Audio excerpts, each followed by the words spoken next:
الحمدللہ رب العالمین والصلاة والسلام علی رسولہ الامین وعلی آلہ واصحابہ اجمعین، اما بعد۔ میرے معزز سامعین، السلام علیکم ورحمۃ اللہ وبرکاتہ۔ فاعوذ باللہ السمیع العلیم من الشیطان الرجیم، بسم اللہ الرحمن الرحیم۔ ام کنتم شہداء اذ حضر یعقوب الموت اذ قال لبنیہ ما تعبدون من بعدی قالوا نعبد الہک و الہ آبائک ابراہیم و اسماعیل و اسحاق الہا واحدا ونحن له مسلمون۔ صدق اللہ العظیم و صدق رسولہ النبی الکریم ونحن علی ذلک من الشاہدین۔ ساری تعریفیں، بڑھائی اور بزرگی سزاوار ہے اللہ رب العالمین کے لیے، جو اس پوری کائنات کا تنہا خالق، مالک، رازق اور پروردگار ہے، اور ہزاروں لاکھوں صلاۃ و سلام ہو اللہ کے تمام پیغمبروں پر اور اللہ کے آخری پیغمبر پر حضرت محمد مصطفیٰ صلی اللہ علیہ وسلم، جنہوں نے اللہ کا پیغام اللہ کے بندوں تک پہنچایا اور اسے پہنچانے کا طریقہ ہمیں سکھایا اور اس کا حق ادا کیا۔ عزیز ساتھیوں، جمعہ کے اس موقع پر سب سے پہلی بات جو آپ کے سامنے عرض کرنی ہے کہ آپ سب کو جنماشٹمی کی تہہ دل سے شبھ کامنائیں۔ جو لوگ شری کرشن کو پہلے سے جانتے ہیں اور مانتے ہیں، ان سے یہ ادباً گزارش ہے کہ وہ شری کرشن کی جو تعلیمات ہیں اور ان کے جو آدرش ہیں ان کو خوب سیکھیں، ان پر عمل کریں اور زیادہ سے زیادہ دوسروں کے ساتھ ان تعلیمات کو، ان شکشاؤں کو اور ان آدرشوں کو شیئر کریں۔ اور جو لوگ شری کرشن کی سچائی سے، حقیقت سے اور ہستی سے واقف نہیں ہیں، تو میں ان سے یہ ادباً گزارش کرتا ہوں کہ وہ اس عظیم الشان ہستی کے بارے میں اور ان کی تعلیمات کے بارے میں، ان کی شکشاؤں کے بارے میں جاننے کا پریاس کریں، کوشش کریں، کیونکہ ان کی سچائی کو پہچانیں گے تو پھر ان کی تعلیمات سے واقف ہوں گے، اور ان کے بارے میں جو حقیقی رائے کسی بھی انسان کو قائم کرنی چاہیے، وہ رائے قائم کرنے کے لائق ہم بن سکیں گے۔ دوسری اہم بات اس موقع پر عزیز ساتھیوں کہ تمل ناڈو کے جو چیف منسٹر ہیں، ان کے بیٹے کا جو ادیانیدھی ہیں، ان کا سناتن دھرم کو لے کر حالیہ بیان آیا، جہاں پر سناتن دھرم کو انہوں نے کنڈیم کیا۔ عزیز ساتھیوں، اس سلسلے میں اس وقت تو میں بہت زیادہ تفصیل میں نہیں جا پاؤں گا، لیکن ہمیں اس بات کو سمجھنا بہت ضروری ہے کہ لوگ یہ جو دھرم پر کمنٹ کرتے ہیں، ان کا کمنٹ کرنا پہلی بات تو بالکل نامناسب ہے۔ ان کے سناتن دھرم کے اوپر کنڈیم کرنے والے جو بیانات آئے ہیں، ان بیانات کو ہم کنڈیم کرتے ہیں، اس کی ہم مذمت کرتے ہیں۔ اور جو لوگ کنڈیم کرنے والے ہیں ان سے پہلے میں ایک گزارش کروں گا، اور پھر دھرم کے ماننے والے جو لوگ ہیں ان سے میں ایک اور گزارش کروں گا۔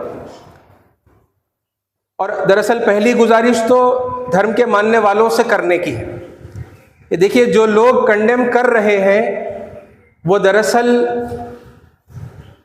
دھرم کی ان تعلیمات کو کنڈیم کر رہے ہیں جسے دھرم کے ماننے والوں نے مس انٹرپریٹ کیا ہے، اور مس انٹرپریٹ کر کے دھرم کو مس ریپریزنٹ کیا ہے۔ ایسا ہم کر رہے ہیں، یعنی اس کیس میں سناتن دھرم کسی اور کیس کے اندر بدھزم، کسی اور کیس کے اندر کرسچینٹی، کسی اور کیس کے اندر اسلام۔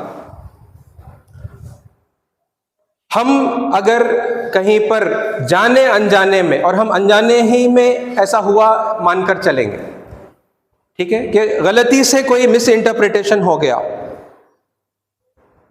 اور پھر وہ اس مس انٹرپریٹیشن کو ہم نے اختیار کر لیا، اپنا لیا، اب اسی کو دھرم کے نام سے ہم پیش کرتے ہیں، اسی پر عمل کرنے کی ہم کوشش بھی کرتے ہیں، ضد بھی کرتے ہیں۔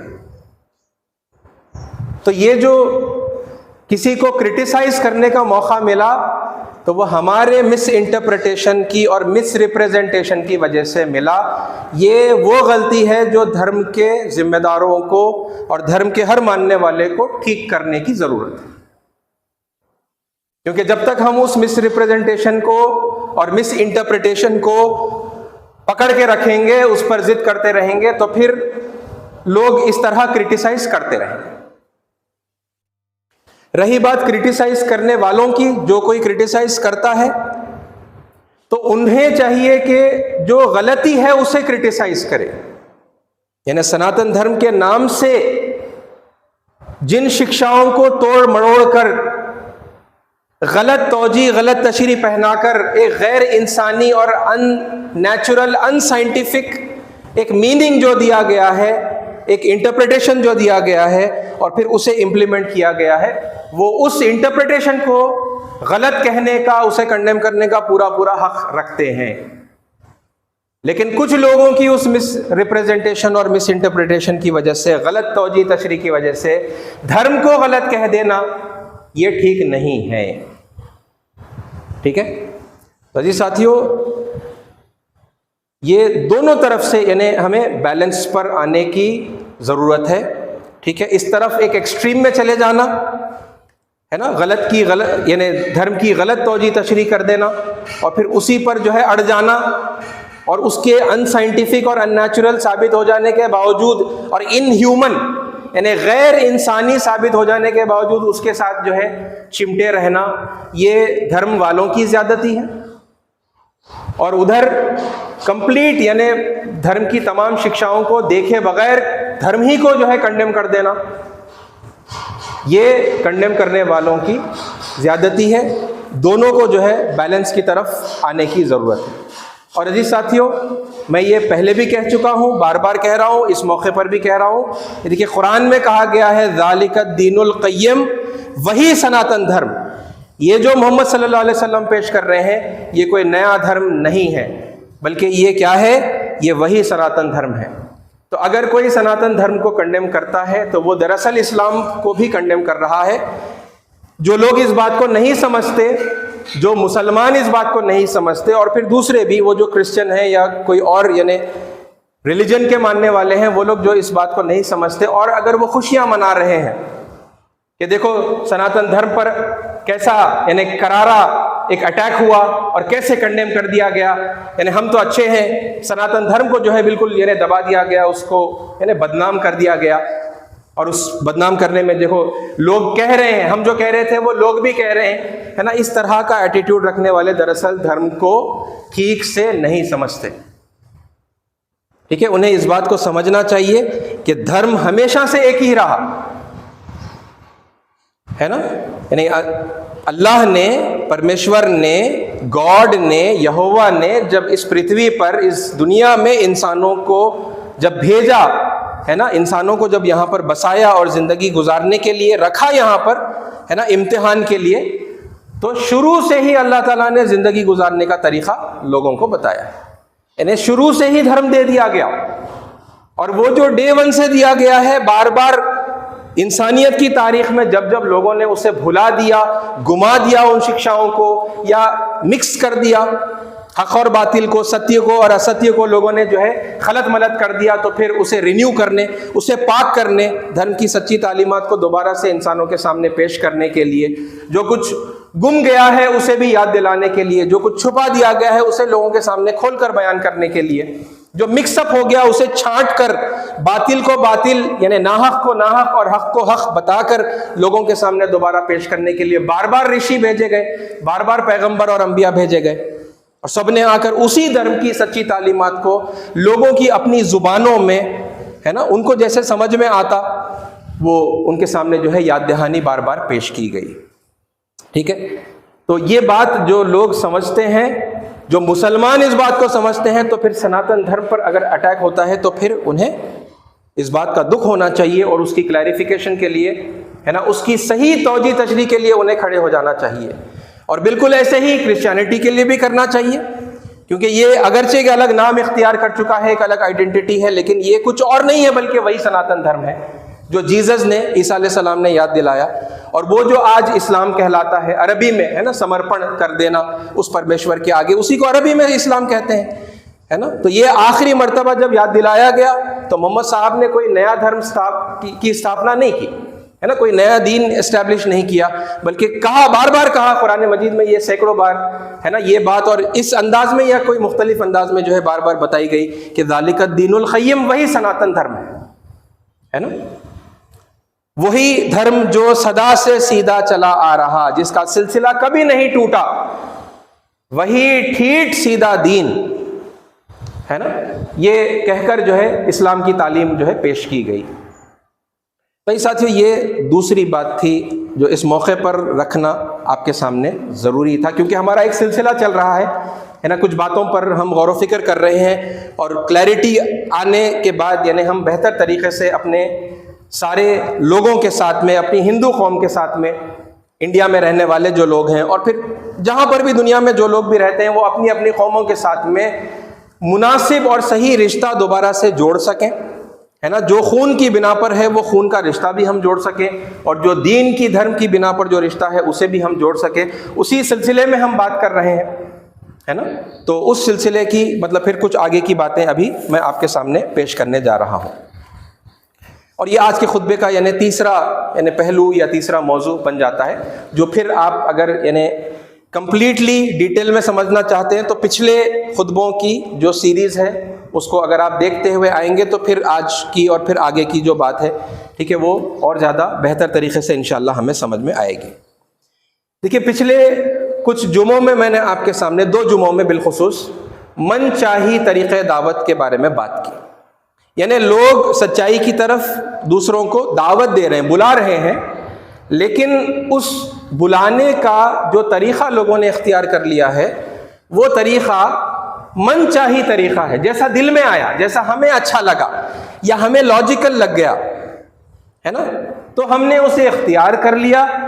اور پھر اللہ نے جو طریقہ لوگوں کو سچائی کی طرف بلانے کے لیے بتایا تھا, سکھایا تھا, اس طریقے کے مطابق وہ طریقہ نہیں رہا. ٹھیک ہے, تو ویسے کچھ طریقے جو لوگوں نے اختیار کر لیے ہیں میں نے آپ کے سامنے پیش کیا, اور بھی ہو سکتے ہیں, اور بھی ہیں, لیکن ہر ایک کی یعنی تفصیل رکھنا, ہر ایک کو مینشن کرنا ممکن نہیں ہے. کچھ جو بہت پاپولر ہے, بہت امپورٹنٹ ہے, میں نے آپ کے سامنے رکھے ہے نا. من چاہی طریقہ دعوت. اب اس کے مقابلے میں ہمیں کرنا کیا ہوگا بھائی؟ من چاہی اسی وقت قابل قبول ہے اگر وہ رب چاہی طریقے کے مطابق ہے, یعنی ہمیں وہی طریقہ پسند ہے جو رب نے بتایا ہے, تب وہ قابل قبول ہوگا. لیکن اگر ہمارا پسندیدہ طریقہ کار اگر اللہ کے, رب کے, پرمیشور کے بتائے ہوئے طریقے کے مطابق اگر نہیں ہے تو پھر وہ فوراً چھوڑنے کا ہے نا, اور اس طریقے کو پھر ہم اختیار کریں گے جو رب نے پسند کیا ہے, جو رب نے سکھایا ہے. ٹھیک ہے, تو یہ ساتھیوں اس سلسلے میں جب ہم رب چاہی طریقہ دعوت کے سلسلے میں بات کریں گے تو جو فکری امور ہیں, ہماری مینٹیلٹی کیسی ہو, ہمارا ایٹیٹیوڈ کیسا ہو, لوگوں کو دیکھنے کا نظریہ کیسا ہو ہے نا, یہ فکری امور ہے. یہ فکری امور کیسے ہوں؟ یہ ویسے ہی ہوں جیسے احکام الہی کے اندر بتائے گئے ہیں ہے نا. احکام الہی سے ہم کیا لیں گے؟ ہمارے فکری امور لیں گے. اور جو عملی امور ہیں یعنی پریکٹیکلی پھر وہ کام کرنا کیسے ہے, لوگوں سے بات کیسے کرنی ہے, ان کو دعوت کیسے دینی ہے, یہ پریکٹیکل عملی امور ہم کہاں سے لیں گے؟ یہ جو لوگ مسلم ہیں ہے نا, وہ اس اسوے کو محمد صلی اللہ علیہ وسلم سے لیں گے. اسوہ محمدی کے اندر عملی امور ہیں ہے نا. یہ دونوں چیزیں کہاں سے لینے کی ہے اس کا سورس میں آپ کو بتا رہا ہوں. یعنی قرآن مجید سے ہم فکری امور لیں گے, اور پھر عملی امور ہم نبی کریم صلی اللہ علیہ وسلم کی سیرت سے لیں گے، آپ کے احادیث جو ہیں اس سے لیں گے، ٹھیک ہے، آپ کی سنت سے ہم لیں گے، کیونکہ آپ نے پریکٹیکلی وہ طریقے پر عمل کر کے دکھایا ہے۔ دیکھیے اب یہاں پر ایک بہت امپورٹنٹ پوائنٹ کی میں نے نشاندہی کرتے ہوئے میں آگے بڑھوں گا۔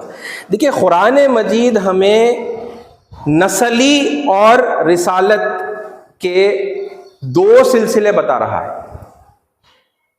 ہے نا، یعنی ہم بات کر رہے ہیں کہ بھائی دعوت کیسے نہیں دینی چاہیے، اب میں آپ کو بتانے جا رہا ہوں کہ دعوت کیسے دینی چاہیے، اس کے کچھ عملی یعنی کچھ نمونے میں آپ کے سامنے رکھوں گا، لیکن وہ نمونے دیکھنے سے پہلے یعنی اس ایک فیکٹ کو ذرا ہم ڈیپلی رجسٹر کریں اپنے مائنڈ کے اندر کہ قرآن ہمیں نسلی دو سلسلے بتا رہا ہے اور رسالت کے بھی دو سلسلے، ان دو نسلوں میں دو رسالت کے سلسلے ہونے کو بھی قرآن مجید ہمیں بتا رہا ہے۔ اگر قرآن کوئی بات بتا رہا ہے اور قرآن اللہ کا کلام ہے تو پھر یعنی انتہائی ضروری ہوگی نا وہ بات، ہمارے توجہ کے قابل ہوگی، توجہ دینے کی مطلب چیز ہوگی۔ یوں تو ایسے تو نہیں ہوگا کہ اللہ تعالیٰ نے یوں ہی کہہ دی کوئی بات، ہے نا، بلا وجہ کہہ دی کوئی بات، نعوذ باللہ۔ اگر کہی ہے تو پھر بہت امپورٹنٹ اس کے پیچھے ریزن ہوگا، پھر اس بات کا کوئی یعنی مطلب نکلے گا، اس سے یعنی ہمارے زندگی پر، ہماری دعوت پر، ہے نا، کچھ امپیکٹ پڑے گا، اثر پڑے گا۔ کیا بات ہے دیکھیے وہ جو اللہ تعالیٰ نے بتائی ہے، یہ میں نے پچھلی مرتبہ یہ آیت سے یعنی اپنے خطبے کا آغاز کیا تھا، پھر ایک بار آپ کے سامنے پڑھ دیتا ہوں۔ وَلَقَدْ أَرْسَلْنَا نُوحًا وَإِبْرَاهِيمَ، اور در حقیقت ہم نے بھیجا نوح کو اور ابراہیم کو۔ دیکھیے دو عظیم الشان رشیوں کا، پیغمبروں کا نام اس آیت میں لیا جا رہا ہے نا، وَلَقَدْ أَرْسَلْنَا نُوحًا وَإِبْرَاهِيمَ، ٹھیک ہے۔ جو سلسلہ ہے، جو سیکوینس ہے نام لینے کا، وہ بھی بہت امپورٹنٹ ہے۔ نوحن پہلے ہے، ابراہیم بعد میں ہے۔ اس سے مطلب کیا نکلتا ہے؟ صاف مطلب یہ نکلتا ہے کہ نوح علیہ السلام بہت قدیم ہیں اور ابراہیم علیہ السلام ان کے بہت بعد میں آئے، اگرچہ کہ ابراہیم علیہ السلام بھی اب آج کے دور سے دیکھیں گے تو قدیم ہو گئے ہیں، لیکن ان سے بھی بہت زیادہ قدیم ہے حضرت نوح علیہ السلام۔ اور ہم اس سے پہلے یہ بات کر چکے ہیں، وہ دلائل میں آپ کے سامنے پیش کر چکا ہوں کہ نوح علیہ السلام ہندوستان کے مہارشی منو ہیں، ہے نا، مہاجل پلاون والے منو ہیں، ہندوستان کے عظیم الشان پیغمبر ہیں، ٹھیک ہے۔ وَلَقَدْ اور یہ دیکھیے مطلب فیکچولی بھی جو ہم جانتے ہیں، ہسٹوریکلی بھی جو ہم جانتے ہیں، تو یہی جانتے ہیں کہ نوح علیہ السلام واقعی میں بہت یعنی پہلے آئے ہیں اور پھر بعد میں حضرت ابراہیم علیہ السلام آئے اور پھر ان کے نسل کے اندر جو ہے رسالت کا سلسلہ چل پڑا، ٹھیک ہے۔ وَلَقَدْ أَرْسَلْنَا نُوحًا وَإِبْرَاهِيمَ وَجَعَلْنَا فِي ذُرِّيَّتِهِمُ النُّبُوَّةَ وَالْكِتَابَ، اور ہم نے ان دونوں کی ذریت میں، ان دونوں کے لینیج میں ہم نے رکھی، کیا رکھی؟ النبوۃ والکتاب، ہم نے نبوت بھی رکھی اور کتاب بھی رکھی، ہے نا، یعنی دو لینیجز ہیں، دو نسلی جو ہے الگ الگ دو سلسلے ہیں، اور رسالت کے بھی دو الگ الگ سلسلے ہیں۔ ان دونوں نسلوں میں اللہ تعالیٰ نے رسالت رکھی اور کتاب بھی رکھی، ہے نا، ایشوانی پرمیشور کی وانی، ہے نا، دیو وانی کلام الہی، ورڈ آف گاڈ، اللہ تعالیٰ نے دونوں کے اندر رکھی، کتاب جو ہے اللہ تعالیٰ نے دونوں کے اندر رکھی۔ اب یہ خبر اللہ تعالیٰ دے رہا ہے نا، اور قرآن مجید میں اب یہ جو ابراہیمی سلسلہ جو ہمیں معلوم ہوتا ہے نا، نبی کریم صلی اللہ علیہ وسلم کی زندگی کو ہم دیکھیں تو پتہ چلتا ہے کہ ان کو بعد کی نسل کے اندر عملاً، ہے نا، رسالت کا کام انجام دینے کے لیے مبعوث فرمایا گیا۔ تو آپ نے جو رسالت کا کام انجام دیا ہے، لوگوں کو سچائی کی طرف دعوت دی ہے، تو آپ نے کن لوگوں میں کام کیا؟ آپ نے مشرکین مکہ میں کام کیا، آپ نے یہود میں کام کیا، اور آپ نے نصارہ کے اندر کام کیا، یعنی جوز اینڈ کرسچنز، ٹھیک ہے۔ اور مشرکین مکہ ہم کہتے ہیں دا آئیڈل ورشپرز آف مکہ، ٹھیک ہے۔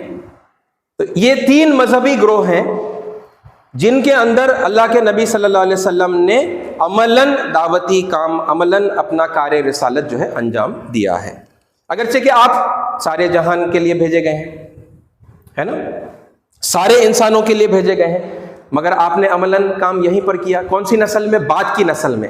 نسلیں ہیں دو، رسالتوں کا سلسلہ دو نسلوں میں چلتا ہے، لیکن ایک ہی سلسلے میں، ایک ہی نسلی اور رسالت کے سلسلے میں رسول اللہ صلی اللہ علیہ وسلم مبعوث ہوئے اور عملاً آپ نے کام کیا، جبکہ آپ بھیجے گئے ہیں سارے انسانوں کے لیے۔ اب سارے انسانوں سے مراد کیا ہو گیا؟ یعنی دونوں سلسلوں کے لیے بھیجے گئے، لیکن کام آپ نے عملاً ایک ہی سلسلے میں کیا۔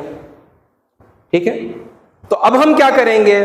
جیسا میں نے لاسٹ ٹائم آپ سے کہا تھا کہ ہم نون سے ان نون کی طرف جائیں گے۔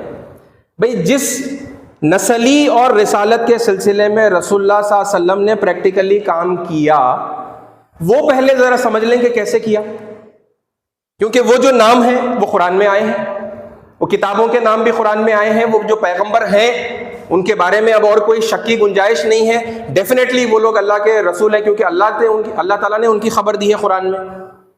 تو ان کے معاملے میں دعوت کا انداز کیا رہا، لوگوں کو جو ہے بات سچائی کس طرح سمجھائی گئی ہے نا، یہ ہم وہاں سے دیکھیں گے جو قرآن میں بتایا گیا ہے، اور وہ ابراہیمی سلسلہ ہے۔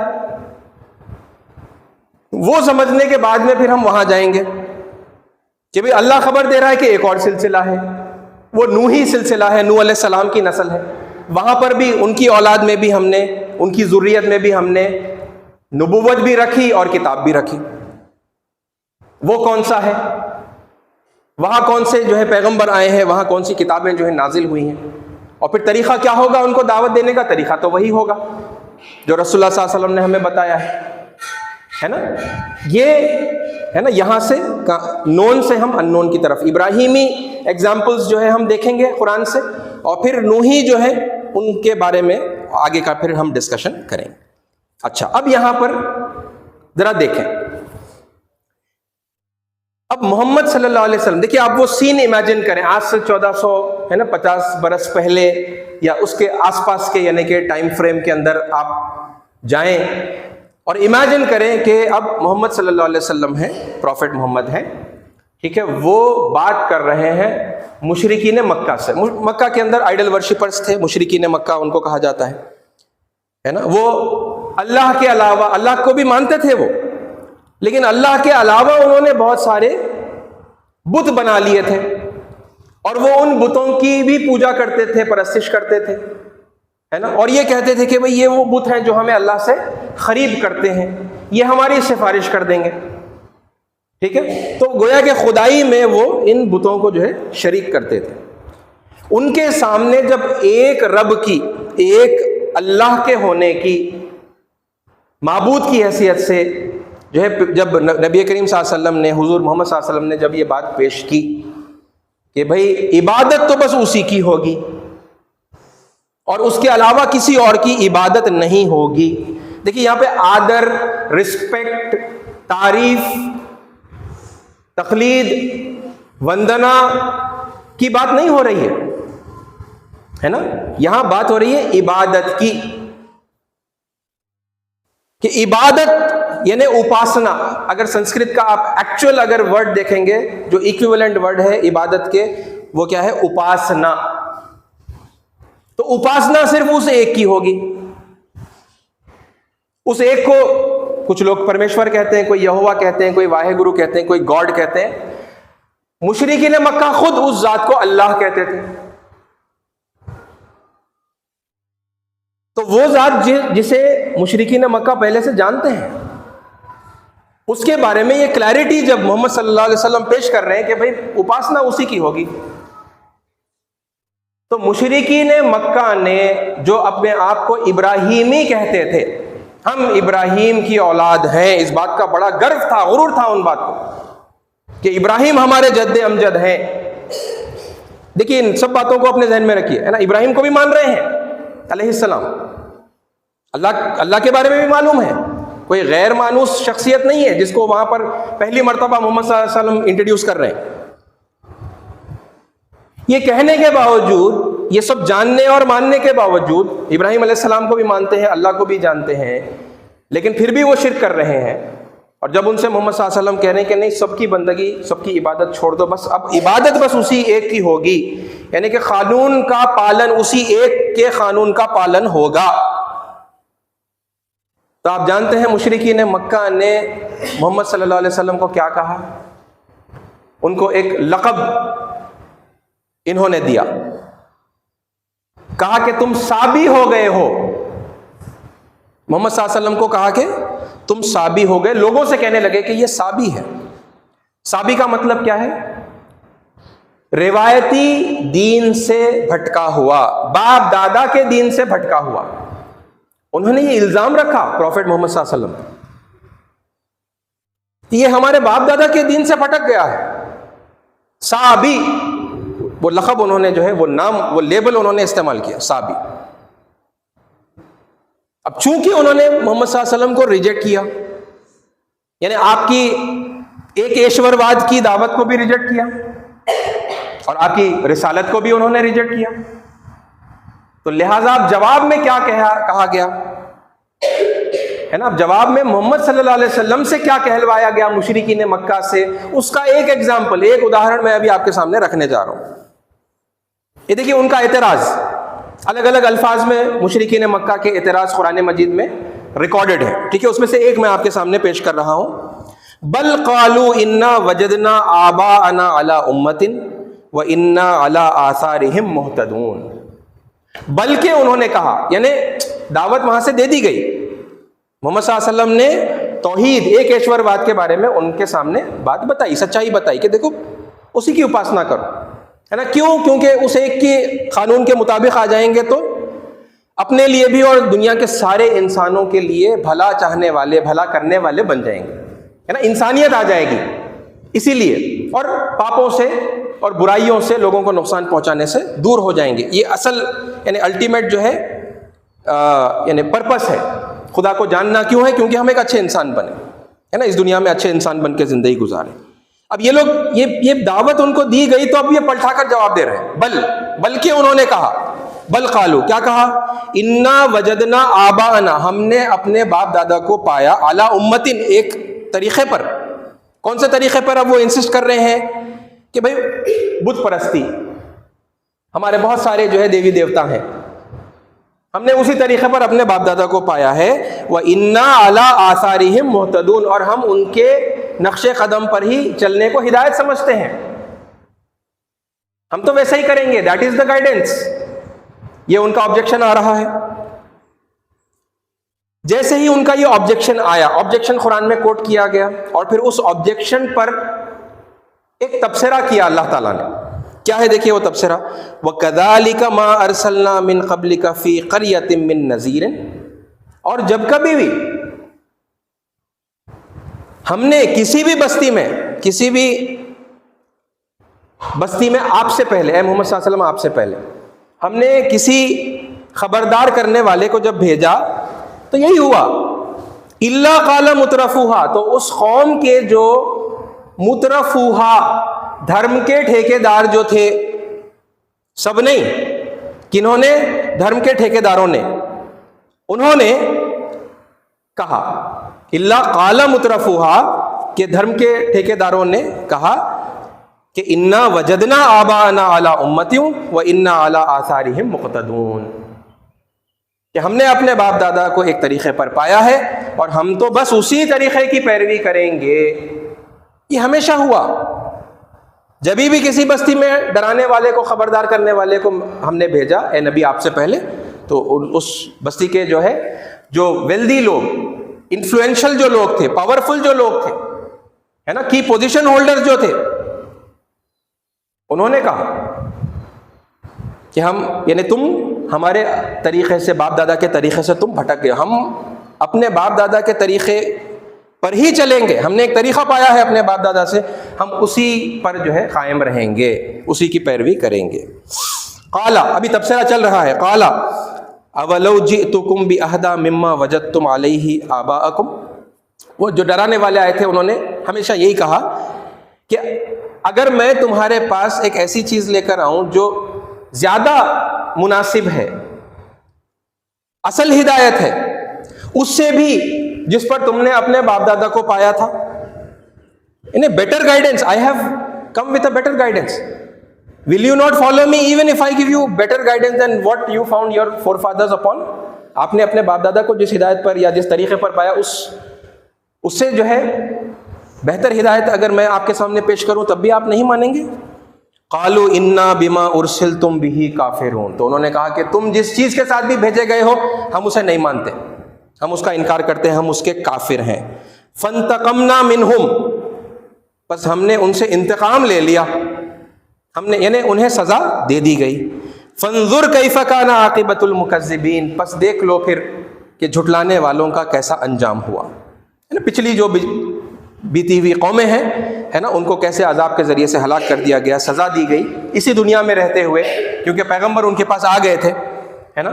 تو اب یہ تبصرہ ہو گیا ہے نا، انہیں دیکھ لو، ان کے حالات دیکھ لو۔ اب اگلی آیت میں دیکھیے، وَإِذْ قَالَ إِبْرَاهِيمُ لِأَبِيهِ وَقَوْمِهِ إِنِّي بَرَاءٌ مِّمَّا تَعْبُدُونَ، اور یاد کرو جب ابراہیم علیہ السلام نے اپنے باپ سے اور اپنی قوم سے کہا میں ان سب سے بیزار ہوں جن کی تم عبادت کرتے ہو، انی براء مما تعبدون۔ اب یہاں سوال یہ پیدا ہوتا ہے کہ ابراہیم کا ذکر کیوں آیا؟ وائی ابراہیم؟ اس کو اسی سوال کے یعنی کمپیریزن میں دیکھتے ہوئے چلیں جو ہمارے پاس بعض مسلمان یہ پوچھتے ہیں، شری رام کی کیا ضرورت ہے، شری کرشن کی ضرورت کیا ہے، ان کے حوالے دینے کی کیا ضرورت ہے؟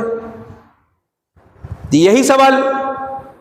اچھا کیوں ضرورت نہیں ہے؟ کیونکہ محمد صلی اللہ علیہ وسلم آ گئے ہیں، آپ ایک کمپلیٹ ایگزامپل ہیں، آپ کو اگر کوئی مطلب مان لے تو ساری گائیڈنس مل جائے گی، کسی اور کی ضرورت ہی نہیں ہے۔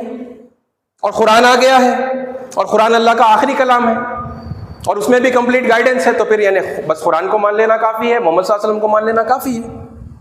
یہ آرگیومنٹ دیتے ہیں کہ بھئی why not others, what is the use of others, ہے نا، دوسروں کی ضرورت ہی کیا ہے؟ تو پھر یہاں پر تو محمد صلی اللہ علیہ وسلم خود فزیکلی پریزنٹ ہیں وہاں مشرکین مکہ کے درمیان میں، آپ بذات خود لوگوں کو بلا رہے ہیں حق کی طرف، اور آپ سے زیادہ پھر متاثر کرنے والا ہے نا، آپ سے بہتر دعوت دینے والا اور کون ہے جو ہے مسلمانوں کی نظر میں؟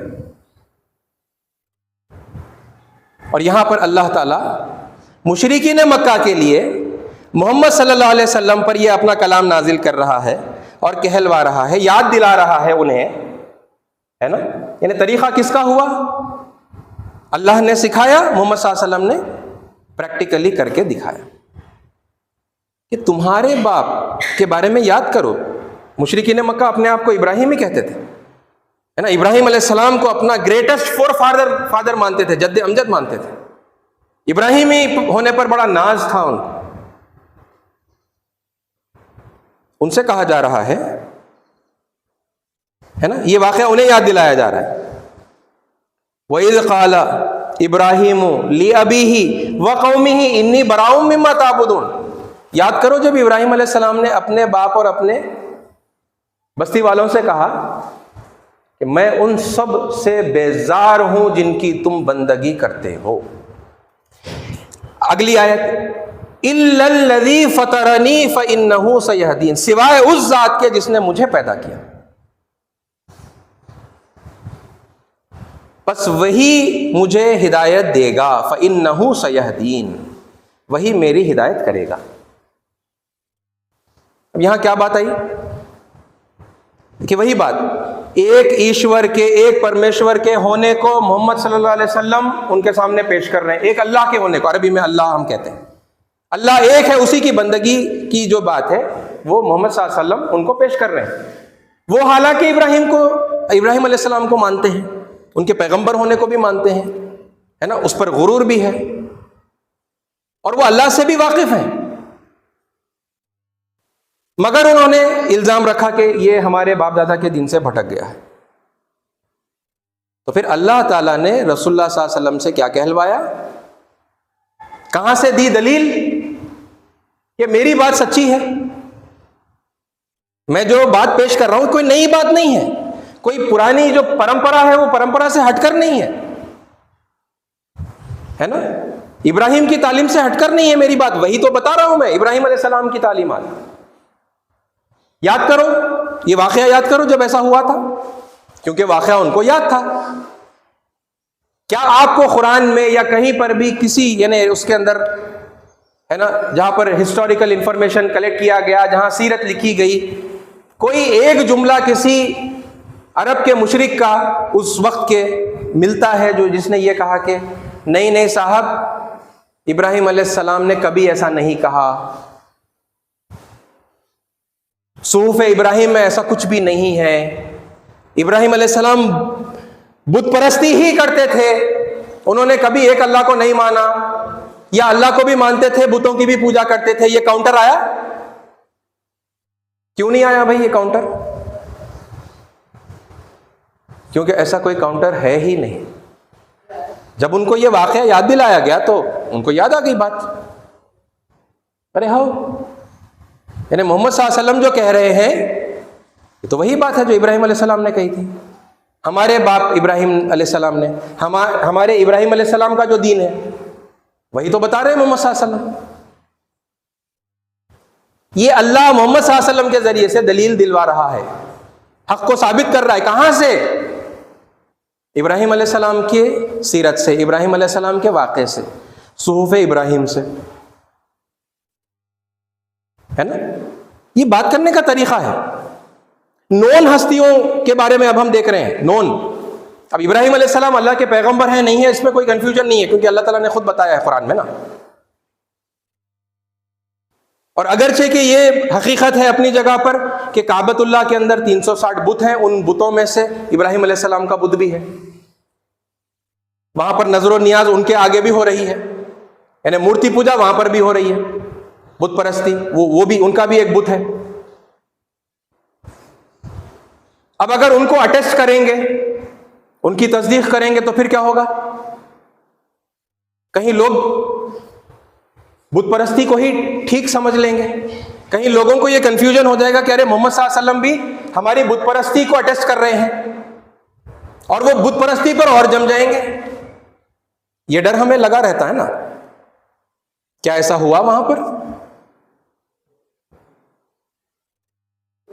ایسا نہیں ہوا، میجورٹی کے لیے ایسا نہیں ہوا۔ کیوں؟ کیونکہ یہ حقیقت کو سمجھ کر، حق کو پہچان کر، پھر بھی کچھ لوگ انکار کرنے والے تھے، انہوں نے پھر بھی نہیں مانے، لیکن وہ بہت تھوڑے سے تھے، ہے نا۔ تو یہ ساتھیو یہ طریقہ ہے بات کرنے کا۔ میں نے صرف ایک گروپ کا ایگزامپل اس موقع پر آپ کے سامنے رکھا ہے نا۔ مشرکین مکہ سے کیسے بات کی گئی، وہ محمد صلی اللہ علیہ وسلم کو ڈائریکٹلی آؤٹ رائٹ ریجیکٹ کر رہے ہیں، وہ آپ کو نہیں مانتے، آپ صحابی ہو گئے، اور بھی الزام ہے نا، آپ جانتے ہیں، جھوٹے کا الزام ہے، ساحر کا، مجنون کا، ہے نا، کہ ان کے اوپر جو ہے کسی نے جادو کر دیا ہے، وہ بہکی بہکی باتیں کر رہے ہیں، ایسا بعض لوگوں نے مجنون کہہ دیا، کسی نے کہا خود وہ جادوگر ہے، کسی نے کہا کہ جھوٹے ہیں۔ یہ سب کیا ہے؟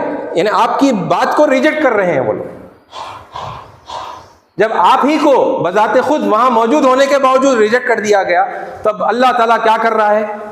دیکھو میرا نبی جو بات پیش کر رہا ہے وہ اس کی اپنی بات نہیں ہے، تمہارے باپ ابراہیم، تم جس کا نام لیتے ہو، تم جس کو اپنی ریلیجیس اتھارٹی سمجھتے ہو، ان کا واقعہ یاد کرو کیا ہوا تھا۔ انہوں نے ایسا نہیں کہا تھا اپنے باپ سے اور اپنی قوم سے کہ میں سارے معبودوں سے جو ہے بیزار ہوں، سوائے اس ایک ذات کے جس نے مجھے پیدا کیا، وہی مجھے ہدایت دے گا۔ وَجَعَلَهَا كَلِمَةً بَاقِيَةً فِي عَقِبِهِ لَعَلَّهُمْ يَرْجِعُونَ، اور پھر اس بات کو، اس واقعے کو اللہ تعالیٰ نے کیا کیا؟ کلمتم باقیتم بنا دیا، ایک باقی رہنے والا واقعہ، باقی رہنے والا کلمہ بنا دیا۔ یعنی ابراہیم علیہ السلام کا جو واقعہ ہوا، یہ جو کنورزیشن ہوا، اس کنورزیشن کو اللہ تعالیٰ نے باقی کر دیا، یعنی اس کو سیف کر لیا اللہ تعالیٰ نے، پریزرو کر دیا اللہ تعالیٰ نے۔ کیوں؟ لعلہم یرجعون، تاکہ یہ لوٹ کر حق کی طرف واپس آ جائیں۔ بعد میں آنے والے، اب 4000 سال ہو گئے نا بھائی، ابھی تو یعنی محمد صلی اللہ علیہ وسلم کی بعثت کے وقت 2500 سال بیت چکے تھے آلریڈی ابراہیم علیہ السلام کو گزرے ہوئے۔ 2500 سال بعد ان کا نام لے کر لوگ شرک کر رہے ہیں، غیر اللہ کی عبادت کر رہے ہیں، اور اسی کو وہ دین سمجھتے ہیں، اور اسی کو ابراہیم کا دین سمجھتے ہیں، اپنے باپ دادا کا دین سمجھتے ہیں وہ۔ تاکہ وہ لوگ سچائی کی طرف لعلہم یرجعون، تاکہ وہ واپس آ جائیں۔ واپس آ جانے کے لیے اللہ تعالیٰ نے اس کلمے کو باقی بھی رکھا، اس کنورزیشن کو۔ جی ساتھیو، یہ ایک ایگزامپل ہے، اور چونکہ یعنی وقت اس جمعہ کے لیے بھی ہو چکا ہے تو میں یہیں پر اپنی بات کو جو ہے سمیٹ لوں گا۔ آئندہ انشاءاللہ موقع ملے گا تو ہم پھر یہود سے کیسے بات کی گئی اور پھر عیسائیوں سے کیسے بات کی گئی، وہاں سے پھر مطلب ہمیں کیا طریقہ نکل کر جو ہے آتا ہے نا، نون ہستیوں کے لیے وہ یہ نون گروپس ہیں نا، یہود اور نصارہ آج بھی ہیں دنیا کے اندر، تو ان سے آج بھی ہم کیسے بات کریں گے، بھائی قرآن میں بتایا گیا ہے۔ اور پھر جب نون گروپس سے بات کرنے کا طریقہ معلوم ہو جائے، ہم سمجھ جائیں، تو پھر وہاں سے ہم جائیں گے انشاءاللہ ان گروپس کی طرف جنہیں ہم ان نون سمجھتے ہیں، ہے نا، جن کا ذکر ہم سمجھتے ہیں کہ قرآن مجید میں نہیں ہوا ہے، ٹھیک ہے، وہ کس طرح ہوا ہے اور کیسے ان سے بات کرنی ہے، یہ انشاءاللہ تفصیل ہمارے اور آگے آئے گی۔ اللہ تعالیٰ سے دعا ہے کہ اللہ تعالیٰ ہمیں حق بات کو سننے کی، ہے نا، سمجھنے کی، اسے قبول کرنے کی، اس پر عمل کرنے کی اور پھر دوسروں تک پہنچانے کی توفیق عطا فرمائے، آمین۔ وآخر الدعوانا الحمد للہ رب العالمین۔ جو حضرات سنتیں نہیں پڑھیں سنتیں پڑھ لیں۔